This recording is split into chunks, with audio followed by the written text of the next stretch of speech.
Hello बच्चों, let us read this question. This question says a hydrogen atom emits ultraviolet radiation of wavelength 102.5 nanometer. What are the quantum number of the state involved in the transition? तो बोला है कि एक hydrogen है जो UV rays emit कर रहा है 102.5 नैनोमीटर्स की। तो इसमें जो ट्रांजिशन हो रहा है उसमें क्वांटम नंबर्स कौन से इन्वॉल्व है। तो यहाँ जो की कॉन्सेप्ट अप्लाई हो जाएगा वो की कॉन्सेप्ट हो जाएगा यहाँ पे एटॉमिक स्ट्रक्चर। अब देखो क्वेश्चन में बोला है कि अल्ट्रा वायलेंट रेडिएशन को क्या कर रहा है, एमिट कर रहा है।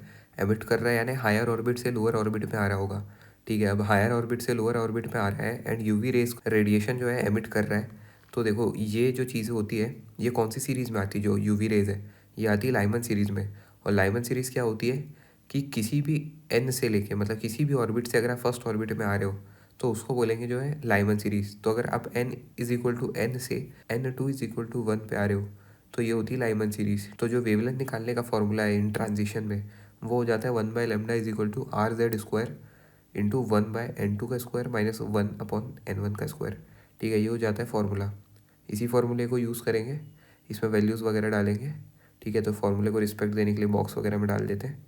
अब इस फॉर्मूले में वैल्यूज़ डालते हैं तो वैल्यू डाल के आ जाएगा 1/λ is equal to 1.097 into 10⁻7 into जो एटॉमिक नंबर है वो है 1 का whole square into 1/1 minus 1/n का स्क्वायर।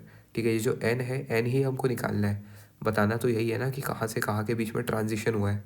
तो ये तो पता है हमको कि फर्स्ट में जो है ट्रांजिशन ख़त्म हुआ है, पर ट्रांजिशन शुरू कहाँ से हुआ है ये निकालना है ना हमको।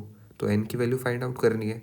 उसके अलावा जो लैम्डा है, लैम्डा की वैल्यू ऑलरेडी दी हुई है, क्वेश्चन में दी हुई है 102.5 नैनोमीटर। इसको मीटर्स में कन्वर्ट करके यहाँ पुट कर देते हैं।